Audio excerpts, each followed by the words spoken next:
This movie shouldn't be scary, at least not on paper. No blood, no demons with CGI wings, and very few actual jump scares.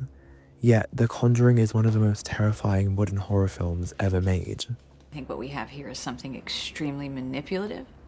It's something inhuman. We are introduced with Ed and Lorraine Warren, claiming to be paranormal ghost hunters. The Conjuring understands something that most horror movies forget. Fear isn't in the monster, it's in the moment. Like the profession of the Warrens, it's in the silence. It's what the camera doesn't show horror, like Pennywise in the cult favourite movie It.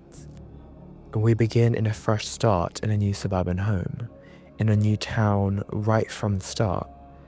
The film doesn't shove horror in your face, it invites it quietly, with slow pans, vintage tones, and an eerie restraint.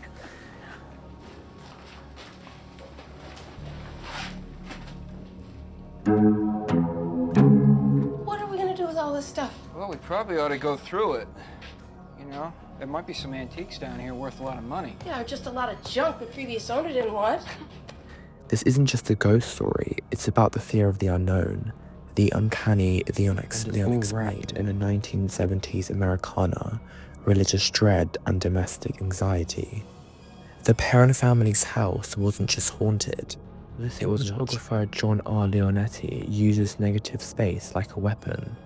The camera lingers on the empty corners of the room, daring you to blink, to look away. It's what horror scholar Noel Carroll called the art horror effect. The fear comes from the intellectual uncertainty, not from the violence, not from like the clowns. We're afraid because we don't understand what's actually happening.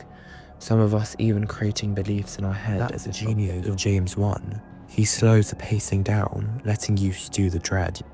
When the clapping game happens, that infamous scene of the basement, there's no monster, just two hands, two claps, and an absolute terrifying sight. Now, that scene is pure cinematic tension. No music, no movement, just pure anticipation. And that's what elevates The Conjuring above most horror films. Because jump scares aren't cheap, but anticipation is expensive. It takes skill. And the director directs tension like Hitchcock. He shows you the bomb under the table, and then makes you wait for it to go off. But what really sets The Conjuring apart is it isn't just a spooky house, it's a spiritual battlefield. The Warrens aren't just investigators, they're soldiers in a cosmic war between good and evil. And that's the spiritual tension, the belief that something unseen is watching, taps into a deep cultural fear that evil doesn't even look like a monster. It looks like your own home in psychological horror that doesn't go away when the credits roll. The scariest part of The Conjuring is that it pretends not to be a horror film. It looks like a classic family drama at first, until that family starts falling apart. That slow shift from warmth to dread mirrors the way trauma enters the household, slowly, quietly, until it takes over everything. That's why the film lingers in your mind, not because it startled you, but because it haunted you, and that's what makes it not the demons, but the slow erosion of safety.